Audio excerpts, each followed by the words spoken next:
Bugün Samsung denildiğinde çoğumuzun aklına akıllı telefonlar, televizyonlar ya da yarı iletken çipler geliyor. Ancak bu hikaye teknoloji laboratuvarlarında değil, Japon işgali altındaki Kore'de genç bir adamın kurduğu küçük bir ticaret şirketiyle başladı. O genç adamın adı Lee Byung-chul'du. 1910 yılında varlıklı ve toprak sahibi bir ailenin çocuğu olarak dünyaya geldi. O dönemin Kore toplumunda aristokrat ailelerin çocuklarından beklenen şey ticaret yapmak değildi. Onların yolu siyaset, sanat ya da akademiden geçmeliydi. Fakat Lee Byung-chul farklı düşünüyordu. Japonya'daki Waseda Üniversitesi'nde ekonomi eğitimi alırken, yükselen Japon sanayisini yakından gözlemleme fırsatı buldu. Her ne kadar eğitimini tamamlamadan üniversiteden ayrılsa da, orada gördüğü fabrikalar, üretim anlayışı ve disiplin, gelecekte kuracağı şirketin temelini oluşturacaktı. 1938 yılına gelindiğinde ise elindeki sermaye oldukça sınırlıydı. Ancak sahip olduğu fikir çok daha büyüktü. Daegu'da küçük bir ticaret şirketi kurdu. Adını ise Samsung Sanghoe koydu. İlk faaliyet alanı oldukça mütevazıydı. Kurutulmuş balık, sebze ve meyve gibi yerel ürünleri Mançurya ve Çin'e ihraç ediyordu. Fakat Lee Byung-chul'un amacı yalnızca ticaret yapmak değildi. Kore'nin bir gün yabancı ülkelere bağımlı olmayan güçlü bir ekonomi kurabileceğine inanıyordu ve şirketine verdiği isim de bu hayali yansıtıyordu. Samsung, Korece'de 3 yıldız anlamına geliyordu. Kore kültüründe 3 sayısı büyüklüğü, gücü ve sürekliliği simgelerken, yıldız ise gökyüzündeki kalıcılığı temsil ediyordu. Daha ilk günden Lee Byung-chul'un hedefi açıktı. Geçici bir şirket kurmak değil, nesiller boyunca yaşayacak bir imparatorluk inşa etmek. Fakat tarih onun planlarını beklemiyordu. 1950 yılında Kore Savaşı patlak verdi. Ülke ikiye bölünürken şehirler yıkılıyor, ekonomi çökmeye başlıyordu. Samsung da bu yıkımdan kaçamadı. Seul'deki depolarını, araçlarını ve ticari ağını büyük ölçüde kaybetti. Birçok kişi için bu hikayenin sonu olurdu. Lee Byung-chul için ise yeni başlangıcın ilk adımıydı. Elinde kalan sermayeyi tek bir kamyona yükleyerek Busan'a geçti. Bu karar yalnızca şirketini kurtarmadı. Samsung'un geleceğini tamamen değiştirdi. Savaşın ardından Güney Kore'nin en büyük ihtiyacı teknoloji değildi, şekerdi, tekstildi, temel tüketim ürünleriydi. Lee Byung-chul da tam bunu gördü. Ürün ithal etmek yerine onları Güney Kore'de üretmeye karar verdi. Önce Shale Jedang'la şeker üretimine girdi, ardından Shale Mojik'le tekstil sektörüne yatırım yaptı. Bu hamleler yalnızca Samsung'u büyütmedi. Aynı zamanda savaş sonrası Güney Kore'nin sanayileşme sürecinde kritik rol oynadı. Lee Byung-chul artık yalnızca başarılı bir tüccar değil, ülkenin yeniden ayağa kalkmasına katkı sağlayan sanayicilerden biri olarak görülmeye başlamıştı. 1961 yılı, Samsung tarihindeki en kritik dönüm noktalarından birini beraberinde getirdi. General Park Chung-hee askeri darbeyle yönetime geldi. Yeni yönetim, ülkenin önde gelen iş insanlarını yolsuzluk ve haksız kazanç suçlamalarıyla soruşturmayı planlıyordu. Lee Byung-chul o sırada Japonya'daydı. Kaçabilirdi ama kaçmadı. Kore'ye döndü ve Park Chung-hee ile görüşmeyi tercih etti. Bu görüşmede dile getirdiği düşüncenin yıllar boyunca farklı biçimlerde aktarıldığı anlatılır. Özünde verdiği mesaj şuydu: "Bizi cezalandırabilirsiniz. Ama o zaman sermaye de, bilgi de yok olur. Bunun yerine birlikte çalışırsak, bu ülkeyi dünyanın en güçlü sanayi devletlerinden biri haline getirebiliriz." Bu görüşmenin ardından devlet ile büyük aile şirketleri arasında yeni bir dönem başladı. Bugün chaebol sistemi olarak bilinen ekonomik modelin temelleri bu yıllarda şekillendi. Devlet, ucuz krediler, teşvikler ve stratejik destek sağlayacaktı. Samsung gibi şirketler ise çelikten kimyaya, inşaattan ağır sanayiye kadar ülkenin ihtiyaç duyduğu sektörlere yatırım yapacaktı. Bu model yıllar boyunca tartışıldı, eleştirildi, övüldü. Ancak inkar edilmesi zor bir gerçek vardı. Samsung'un yükselişi, Güney Kore'nin ekonomik yükselişinden ayrı düşünülemezdi. Fakat büyüme beraberinde ilk büyük krizi de getirdi. 1966 yılında Samsung'un adı Sakharin skandalıyla anılmaya başladı. Şirketin bağlı olduğu bir tesis üzerinden ülkeye yasa dışı yollarla yapay tatlandırıcı sokulduğu iddia edildi. Olay kısa sürede ülke gündemine oturdu. Kamuoyundaki baskı öylesine büyüdü ki Lee Byung-chul görevinden çekileceğini ve mal varlığını devlete bırakacağını açıkladı. Her ne kadar daha sonra iş dünyasına geri dönse de bu kriz aile içinde başka bir tartışmayı başlatmıştı. Şirketin geleceği kime emanet edilecekti? En büyük oğlu Lee Mayeng-hee kısa süreliğine ön plana çıktı. Ancak yönetim performansı beklentileri karşılamadı. İkinci oğlu Lee Chang-hee ise yaşanan süreçte hukuki sorunlarla karşı karşıya kaldı. Tam da bu dönemde aile içinde fazla konuşmayan, göz önünde olmayı sevmeyen ama teknolojiye büyük ilgi duyan başka bir isim dikkat çekmeye başladı. Lee Kun-hee. Henüz kimse bilmiyordu ama Samsung'un kaderini değiştirecek kişi o olacaktı. 1969 yılında Lee Byung-chul belki de hayatının en cesur kararını verdi. O yıllarda Güney Kore'nin ileri elektronik ürünler üretebileceğine pek az kişi inanıyordu. Hatta bazı devlet yetkilileri ve sektör temsilcileri bile bunun gerçekçi olmadığını düşünüyordu. Ancak Lee farklı düşünüyordu. Sanyo ile ortaklık kurarak Samsung Electronics'i hayata geçirdi. İlk ürün, Siyah beyaz bir televizyondu. Dışarıdan bakıldığında sıradan bir elektronik cihaz gibi görünüyordu. Oysa gerçekte çok daha büyük bir dönüşümün başlangıcıydı. Çünkü o televizyon, 10 yıllar sonra üretilecek yarı iletkenlerin, akıllı telefonların, hafıza çiplerinin ve yapay zeka teknolojilerinin ilk adımıydı. Lee Byung-chul henüz bunu göremeyecekti. Ama attığı bu adım, Samsung'u bir ticaret şirketinden geleceğin teknoloji devine dönüştürecek yolculuğu başlatmıştı. 1987 yılına gelindiğinde Samsung için bir dönem sona ermişti. Şirketin kurucusu Lee Byung-chul hayatını kaybetmiş, gözler şimdi onun yerine geçecek isme çevrilmişti.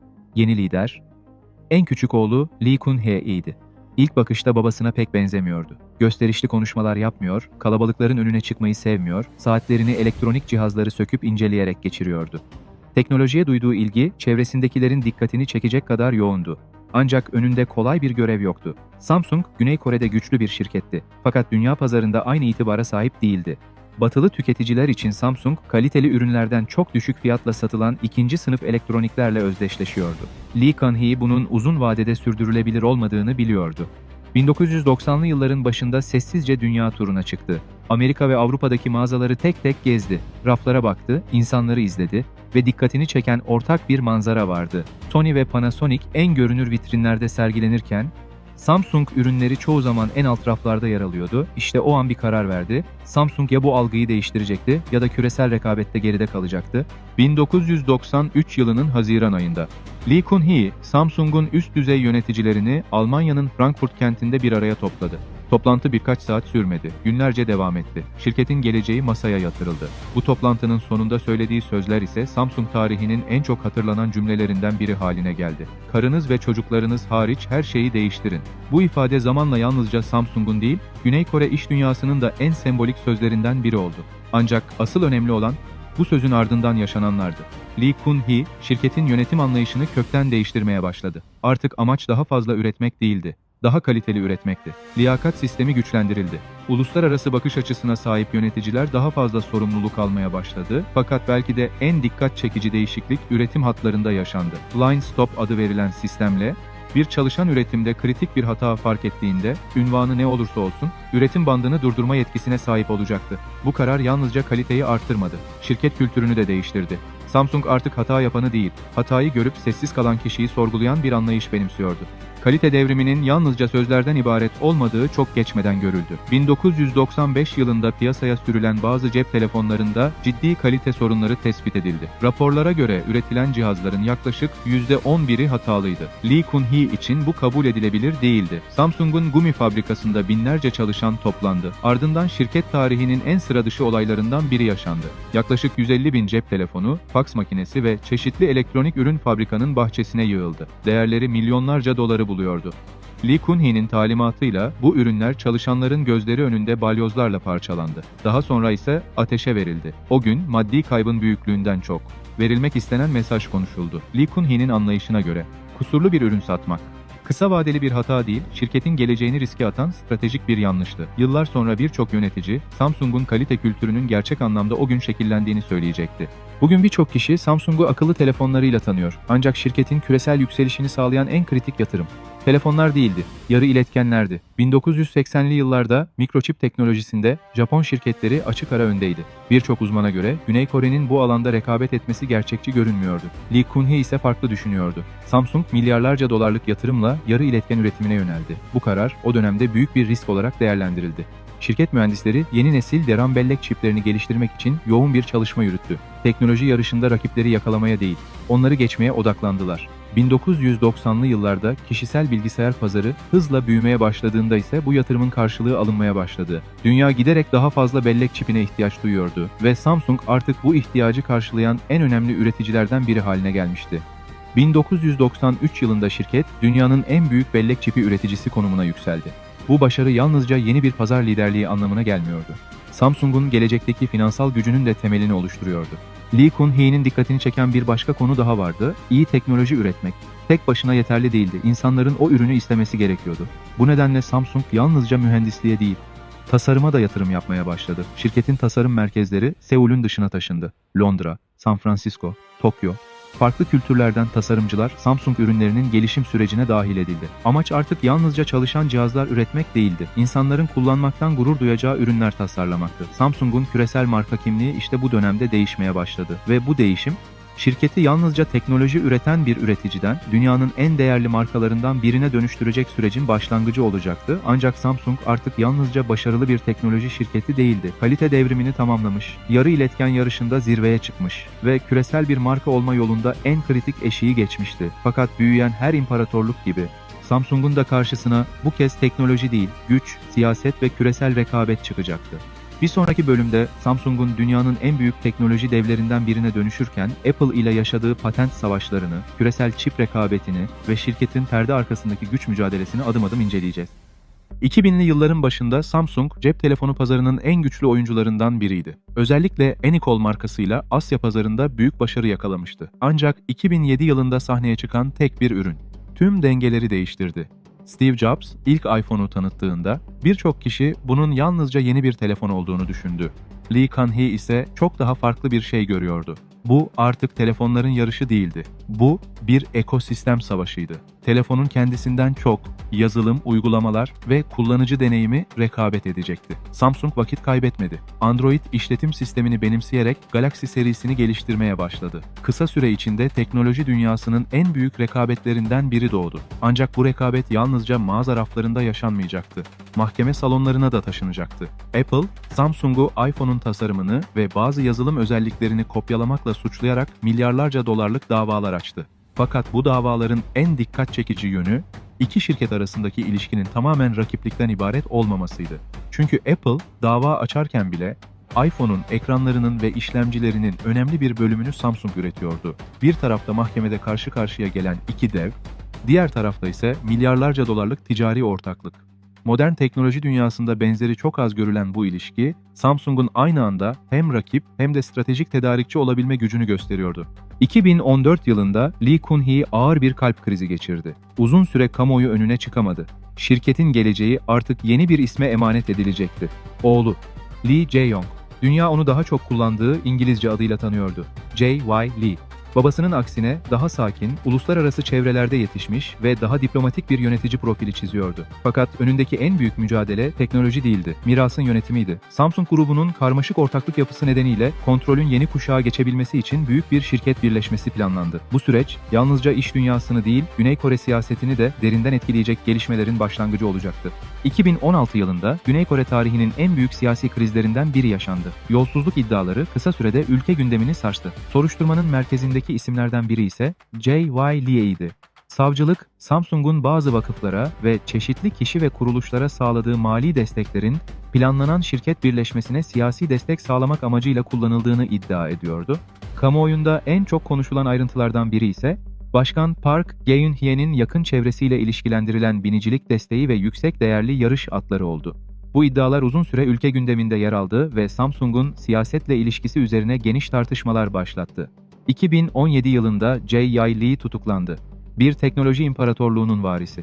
Artık bir cezaevi hücresindeydi. Bu görüntü yalnızca Samsung için değil, yıllardır dokunulmaz olarak görülen Güney Kore'nin büyük aile şirketleri içinde tarihi bir dönüm noktasıydı. Chaebol sistemi ilk kez bu kadar güçlü şekilde sorgulanıyordu.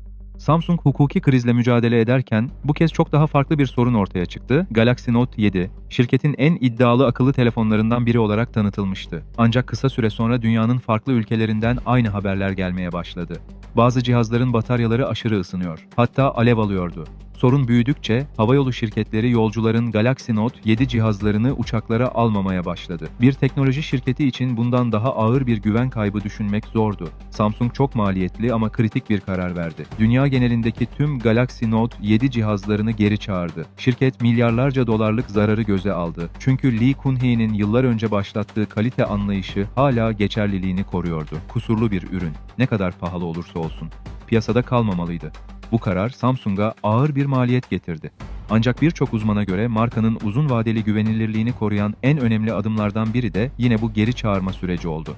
Tüm bu krizlerin yaşandığı dönemde dünya Samsung'u çoğunlukla telefonlarıyla tanıyordu. Oysa şirketin faaliyet alanı bunun çok ötesine uzanıyordu. Samsung Heavy Industries, dünyanın en büyük gemi üreticileri arasında yer alıyordu. Samsung C&T ise yalnızca inşaat projeleri üstlenmiyor. Dubai'deki Burj Khalifa gibi dünyanın simge yapılarının inşasında da görev alıyordu. Şirket, geçmişte savunma sanayisinde de faaliyet göstermiş, zırhlı araçlar ve askeri sistemler geliştiren bir birime sahip olmuştu. Bu tablo aslında önemli bir gerçeği gösteriyordu. Samsung hiçbir zaman yalnızca bir elektronik şirketi olmamıştı. Enerjiden inşaata, gemi üretiminden finansa, yarı iletkenlerden akıllı telefonlara kadar uzanan devasa bir sanayi ekosistemine dönüşmüştü. Ve tam da bu yüzden Samsung'da yaşanan her kriz yalnızca bir şirketi değil, Güney Kore ekonomisinin tamamını etkileyebilecek kadar büyük sonuçlar doğuruyordu. 2017 yılına gelindiğinde Samsung tarihin belki de en zor dönemlerinden birini geride bırakmıştı. Bir tarafta dünyanın en büyük patent savaşları, diğer tarafta siyasi soruşturmalar ve aynı dönemde yaşanan küresel ürün krizleri. Buna rağmen şirket ayakta kalmayı başardı fakat artık yeni bir çağ başlıyordu. Akıllı telefon savaşlarının yerini yapay zeka, yarı iletkenler ve küresel çip rekabeti alacaktı. Bir sonraki bölümde Samsung'un görünmeyen gücünü, milyarlarca dolarlık yatırımlarını, küresel etkisini ve geleceğin teknolojilerine yaptığı stratejik hamleleri inceleyeceğiz. 2020 yılı, Samsung tarihinde bir dönemin resmen sona erdiği yıl oldu. Şirketi küresel bir teknoloji devine dönüştüren Lee Kun-hee hayatını kaybetti. Ancak geride yalnızca dev bir şirket bırakmadı, aynı zamanda modern tarihin en büyük miras süreçlerinden birini de başlattı.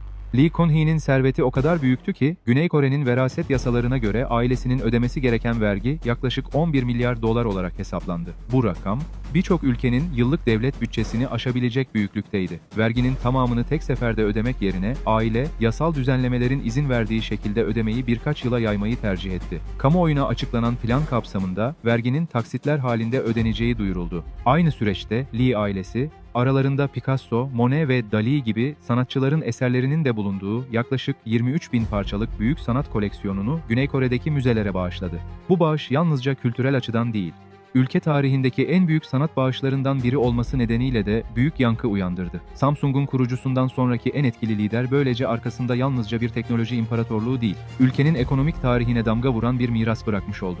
Samsung denildiğinde akla çoğunlukla Lee ailesinin erkek üyeleri geliyor. Ancak aile içinde dikkat çeken isimlerden biri de Lee Kun-hee'nin büyük kızı, Lee Bo-jin. Otel Shila'nın başındaki yönetici olarak yıllardır Güney Kore'nin lüks turizm ve otelcilik sektörünü yöneten Bo-jin, İş dünyasında kararlı yönetim tarzı nedeniyle sık sık babasına benzetiliyor.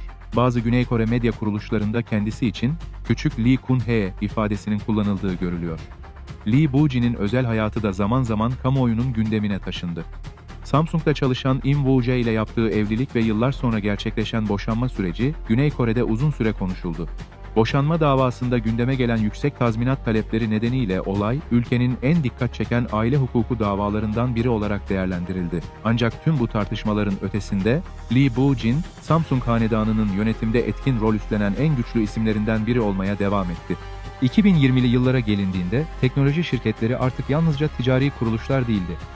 Küresel siyasetin de en önemli aktörleri haline gelmişlerdi. Özellikle Amerika Birleşik Devletleri ile Çin arasında başlayan yarı iletken rekabeti, Samsung'u bu mücadelenin merkezine yerleştirdi. Çünkü modern dünyanın kullandığı neredeyse her gelişmiş elektronik cihazın kalbinde yarı iletken çipler bulunuyordu. Ve Samsung, bu alandaki en büyük üreticilerden biriydi. ABD, ileri teknoloji çiplerin Çin'e erişimini sınırlandırmaya çalışırken, Samsung her iki pazar içinde kritik öneme sahip üretim kapasitesine sahipti. Bu nedenle şirket artık yalnızca ticari kararlar almıyor, aynı zamanda küresel güç dengelerini de etkileyebilecek stratejik adımlar atıyordu. Bu dönemde J.Y. Lee önemli bir yatırım açıkladı. ABD'nin Teksas eyaletinde yaklaşık 17 milyar dolarlık yeni yarı iletken üretim tesisi kurulacaktı. Bu yatırım, Samsung'un Amerika tarihindeki en büyük üretim projelerinden biri olarak kayıtlara geçti. Birçok analiste göre bu karar yalnızca ekonomik değil, aynı zamanda jeopolitik bir hamleydi. Samsung böylece üretim zincirini çeşitlendirirken, ABD ile teknoloji alanındaki işbirliğini de güçlendirmiş oldu. Akıllı telefon pazarı artık olgunlaşmıştı. Yeni rekabet cihazların kendisinde değil, onlara güç veren teknolojilerde yaşanıyordu. Samsung da stratejisini buna göre değiştirdi. Şirket odağını yapay zeka, ileri yarı iletken teknolojileri ve geleceğin haberleşme altyapısı olarak görülen 6G çalışmalarına çevirdi. J.Y. Lee'nin kamuoyuna yaptığı açıklamalarda, şirketin geleceğini belirleyecek alanların yapay zeka, biyoteknoloji ve yeni nesil iletişim teknolojileri olduğu sık sık vurgulandı. Samsung milyarlarca dolarlık Ar-Ge yatırımlarını artırırken, bir yandan da dünyanın en gelişmiş bellek çiplerini üretmeye devam etti. Çünkü yapay zekanın büyümesi, aslında daha güçlü yarı iletkenlere duyulan ihtiyacın da katlanarak artması anlamına geliyordu. Samsung bunu erken fark eden şirketlerden biri oldu ve artık yalnızca telefon üreten bir marka değil, yapay zeka çağının temel altyapısını inşa eden küresel oyunculardan biri haline geldi. 1938 yılında küçük bir ticaret şirketi olarak başlayan Samsung, aradan geçen onlarca yılın ardından yalnızca dünyanın en büyük teknoloji markalarından biri olmadı, aynı zamanda Güney Kore ekonomisinin temel direklerinden biri haline geldi. Bugün Samsung'un attığı birçok stratejik adım, sadece yatırımcıları değil, küresel tedarik zincirlerini, teknoloji şirketlerini ve hatta hükümetlerin sanayi politikalarını bile etkileyebiliyor. Bir zamanlar kurutulmuş balık ihraç eden küçük bir ticaret şirketi, artık modern dünyanın dijital altyapısını şekillendiren en önemli güçlerden biri konumunda. Lee Byung-chul'un attığı ilk adımla başlayan yolculuk, Lee Kun-hee'nin kalite devrimiyle küresel bir teknoloji imparatorluğuna dönüştü. J.I. Lee döneminde ise Samsung artık yalnızca bir şirket değil, dünya ekonomisinin ve teknoloji rekabetinin merkezindeki stratejik aktörlerden biri haline geldi. Ancak Samsung'un hikayesi sadece ürünlerden, fabrikalardan ve milyarlarca dolarlık yatırımlardan ibaret değil. Bu hanedanın asıl mirası, neredeyse bir asır boyunca değişmeyen yönetim anlayışında saklı. Şimdi son bölümde Samsung ailesinin bıraktığı mirası, gelecek vizyonunu ve bu imparatorluğun dünya ekonomisine nasıl yön vermeye devam ettiğini birlikte inceleyeceğiz. Samsung'un kuruluşundan itibaren şirket kültürünü belirleyen en önemli unsurlardan biri sendikalara karşı mesafeli yaklaşımıydı. Kurucu Lee Byung-chul'un bu konudaki sert tutumu, şirket yönetiminin uzun yıllar boyunca temel ilkelerinden biri olarak kabul edildi. Ancak 2020'li yıllara gelindiğinde bu yaklaşım değişmeye başladı. Lee Jae-yong, kamuoyuna yaptığı açıklamalarda Samsung'un çalışan haklarına ilişkin geçmişte yaşanan tartışmalar nedeniyle özür diledi ve şirketin daha şeffaf bir yönetim anlayışı benimseyeceğini ifade etti. Yine aynı dönemde yaptığı en dikkat çekici açıklamalardan biri ise aile yönetimiyle ilgiliydi. Lee Jae-yong, çocuklarını otomatik olarak Samsung'un başına hazırlamayacağını söyledi. Bu açıklama, yaklaşık 80 yıllık aile geleneğinde önemli bir zihniyet değişimi olarak yorumlandı. Her ne kadar geleceğin nasıl şekilleneceği bugün kesin olarak bilinmese de, birçok analist Samsung'un artık daha kurumsal bir yönetim modeline doğru ilerlediğini düşünüyor. Bugün Samsung yalnızca akıllı telefon üreten bir şirket olarak görülmüyor. Şirket, yapay zeka, yarı iletken teknolojileri, robotik sistemler, kamera sensörleri ve biyoteknoloji gibi birçok farklı alanda yatırımlarını sürdürüyor. Örneğin Samsung'un geliştirdiği yüksek çözünürlüklü görüntü sensörleri, mobil fotoğrafçılık teknolojilerinde sektörün en önemli oyuncularından biri haline geldi. Robotik tarafında ise Samsung yıllardır üzerinde çalıştığı Bali isimli ev robotunu geliştiriyor. Şirket bu tür cihazların gelecekte akıllı ev ekosisteminin önemli parçalarından biri olacağını öngörüyor. Diğer tarafta Samsung Biologics, biyofarmasötik üretim kapasitesiyle dünyanın en büyük şirketlerinden biri konumuna yükseldi. Bu da Samsung'un artık yalnızca elektronik sektöründe değil, sağlık teknolojilerinde de küresel ölçekte söz sahibi olmayı hedeflediğini gösteriyor. Samsung'un Güney Kore ekonomisindeki ağırlığı yıllardır akademik araştırmaların da konusu oluyor. Şirketin doğrudan ve dolaylı etkisinin ülke ekonomisi üzerinde son derece büyük olduğu konusunda genel bir görüş bulunuyor. Bu nedenle Samsung'da alınan stratejik kararlar yalnızca yatırımcıları değil, tedarik zincirlerini, ihracatı, istihdamı ve Güney Kore'nin küresel rekabet gücünü de etkileyebiliyor. Bazı ekonomistler bu durumu, Güney Kore'nin ekonomik hikayesini Samsung'dan bağımsız düşünmek neredeyse mümkün değil şeklinde özetliyor. Lee ailesinin bugün karşı karşıya olduğu en büyük soru ise artık büyümek değil. Bu dev yapıyı yeni teknolojilere uyum sağlayarak sürdürebilmek. 1938 yılında küçük bir ticaret şirketi olarak başlayan Samsung, bugün yarı iletkenlerden akıllı telefonlara, gemi inşasından biyoteknolojiye kadar uzanan dev bir ekosisteme dönüşmüş durumda. Bu yolculuk boyunca şirket, savaşlar gördü, ekonomik krizler yaşadı, aile içi miras mücadeleleriyle karşılaştı, yolsuzluk davalarının merkezinde yer aldı, milyarlarca dolarlık hatalar yaptı, ancak her seferinde yeniden ayağa kalkmayı başardı. Samsung'un hikayesi aslında yalnızca bir teknoloji şirketinin hikayesi değildir. Bu aynı zamanda Güney Kore'nin savaş sonrası yeniden doğuşunun, sanayileşmesinin ve küresel ekonomiye yükselişinin de hikayesidir. Bugün cebinizde taşıdığınız telefonun, evinizde kullandığınız televizyonun, otomobilinizde çalışan elektronik sistemlerin ya da yapay zekayı mümkün kılan bellek çiplerinin ardında yaklaşık 90 yıl önce küçük bir ihracat şirketi olarak başlayan bir hikaye bulunuyor.